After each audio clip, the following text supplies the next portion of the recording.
सभी हमारे पत्रकार बंधु, आज के प्रेस कॉन्फ्रेंस में आप सब लोगों का स्वागत है।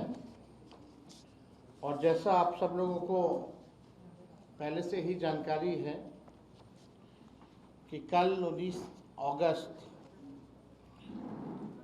को हम सब लोग जो है राजभवन मार्च कर रहे हैं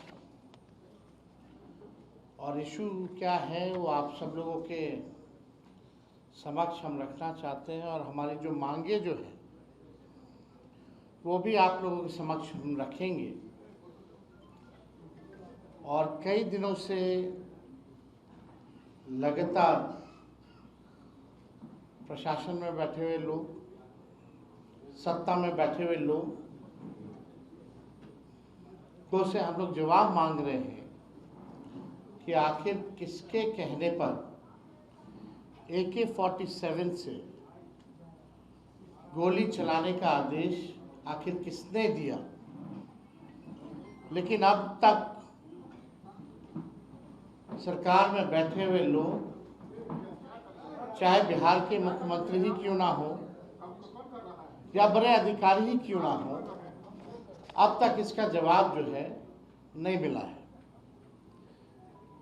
इसमें पूरे बिहार में आंदोलन जब हुआ पेपर लीक को लेकर के, तो बिहार में तकरीबन हर जगह जो है लाठियां बरसाई गई, गोलियां चलाई गई पुलिस द्वारा।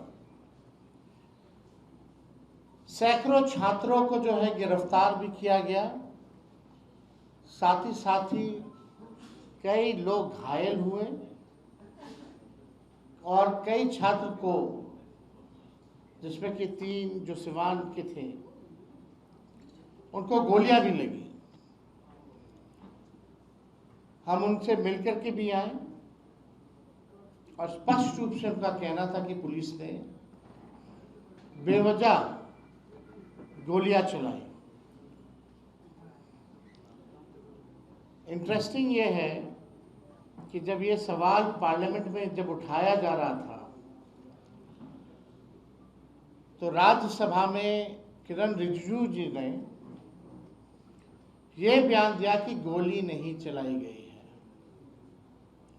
और अब जब हलफनामा बिहार सरकार का हम लोग सुप्रीम कोर्ट में देख रहे हैं तो इसमें यह स्पष्ट कर दिया गया है कि गोलियां चलाई गई। यानी सरकार में बैठ करके, पार्लियामेंट में बैठ करके भारत सरकार के मंत्री किस प्रकार से गुमराह कर रहे हैं। और जाहिर सी बात है, बिहार पुलिस जो है बिहार सरकार मुख्यमंत्री के अधीन है। सम्राट चौधरी जी गृह मंत्री भी हैं, लेकिन एक बार भी ना वो छात्रों से मिले, ना ही उनका कोई संवाद हुआ और ना ही इस मुद्दे पर कोई प्रतिक्रिया उन्होंने दिया। और जो हम लोग लगातार सवाल पूछ रहे हैं, कई बार हम लोगों ने चिट्ठियां भी लिखी है सम्राट चौधरी जी को, मुख्यमंत्री जी को, लेकिन उसका कोई जवाब हमको उस चिट्ठी का नहीं मिला।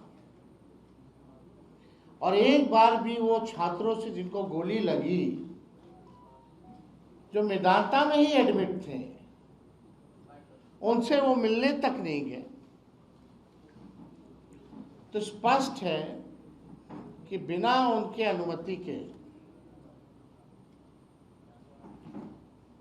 बिना उनके अनुमति के ये गोलियां नहीं चलाई गई होंगी। यानी साफ है कि उनका आदेश का पालन बिहार पुलिस ने किया और छात्रों को, चाहे AK-47 हो या अन्य हथियार हो, उससे जो है फायरिंग की गई। केवल सिवान में ही नहीं बल्कि जहानाबाद में भी हम लोगों ने देखा कि किस प्रकार से AK-47 का जो है इस्तेमाल किया गया। लेकिन अब तक एक भी अधिकारियों का भी निलंबन नहीं हुआ और हम लोगों की मांग भी थी कि इसकी न्यायिक जो है जांच कराई जाए, वो भी अब तक जो है नहीं किया गया। एक मामूली जो आदेश का पालन करता है, जो सिपाही है, उसको बलि का बकरा बनाया गया और उसको सस्पेंड किया गया। लेकिन बिना आदेश के कोई एक सिपाही AK-47 हथियार के भंडार से कैसे AK-47 निकाल सकता है और गोली कैसे चला सकता है? यह बड़ा सवाल जो है पैदा होता है। आप सब लोग जान रहे हैं कि बिहार जो है बेरोजगारी का तो केंद्र बन ही गया है, उसके साथ साथ पेपर लीक का भी जो है राजधानी के रूप में तब्दील हो गया। एक ऐसा परीक्षा नहीं होता, चाहे मैट्रिक का हो, 12वीं का हो, BPSC का हो या अन्य भर्ती को लेकर के जो परीक्षाएं कराई जाती हैं, ऐसा कोई परीक्षा नहीं बचा बिहार में जब पेपर लीक ना हुआ हो। लेकिन कोई कार्रवाई नहीं। क्यों होता है पेपर लीक? कैसे हो रहा है? कौन लोग हैं इसके पीछे? 21 साल से भी ज्यादा ये एनडीए की सरकार हो गई, लेकिन अब तक जवाब बिहार की जनता को नहीं मिला। नौजवानों के साथ, छात्रों के साथ, उनके भविष्य के साथ सरकार जो है खिलवाड़ करने का काम कर रही है। और इन सब चीजों को देखते हुए बेरोजगारी है, लोगों में, छात्रों में आक्रोश है, जिस हिसाब से उनके भविष्य के साथ खिलवाड़ किया जा रहा है। इसलिए हम लोगों ने तय किया कि 19 अगस्त को हम सब लोग जो है राजभवन मार्च करेंगे।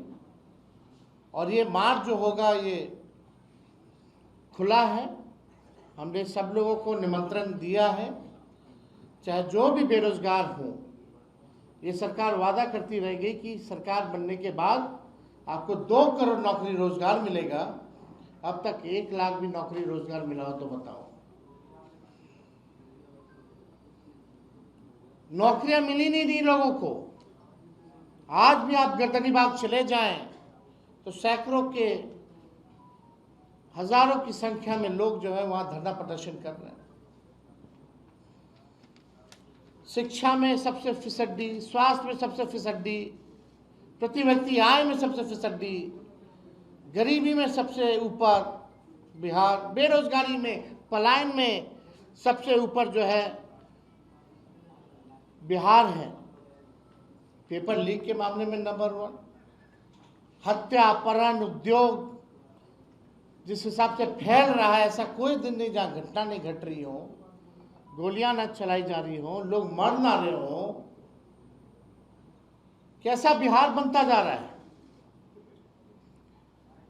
क्या यही नया बिहार बनाने की बात भाजपा के लोग करते थे? अब तो भाजपा का मुख्यमंत्री है। डबल इंजन का सरकार है। डस्टबिन घोटाले जैसे एस्टीमेट घोटाले, CAG घोटाला, सृजन घोटाला, बालिका गृह जैसे कांड हुए, लेकिन अब तक किसी लोगों पर जो है कार्रवाई नहीं की गई और इस सरकार से किसी को अब उम्मीद भी नहीं है। 10-10 हजार रुपया देकर के, छल कपट करके सत्ता में तो आ गए हैं, नतीजों को हेरा फेरी करके तो ये लोग आ गए सत्ता में, लेकिन अपने जो वादे इन लोगों ने किए थे, इन वादों पे ये खड़ा नहीं उतरे। और पहला ऐसा आंदोलन हुआ जिसमें AK-47 हथियार का इस्तेमाल किया गया पुलिस द्वारा। तो कल हम लोगों का एक विशाल मार्च है और अभी सूचना मिल रही है कि अभी से ही कई छात्रों को जो है उठा लिया जा रहा है पुलिस द्वारा। अभी पटना के एक छात्र के नेता हैं सुदर्शन, उनको भी जो है उठा लिया गया है। इलेक्टेड है, वो अध्यक्ष हैं पटना कॉलेज के। तो आप समझ सकते हैं कि कई छात्र जो हैं अभी से ही लोगों को उठाने का प्रयास पुलिस कर रही है, जो कि पुलिस की गुंडागर्दी है। हम लोग अपने हक और अधिकार के लिए, छात्र ने लड़ाई लड़ी और हम सब लोग जो है उनके साथ हैं। पहले भी फर्जी मुकदमा डाला गया, छात्रों को कैद किया गया, फिर वही सिस्टम। अभी भी इन लोगों ने अपने गलतियों से कुछ सीखा नहीं है।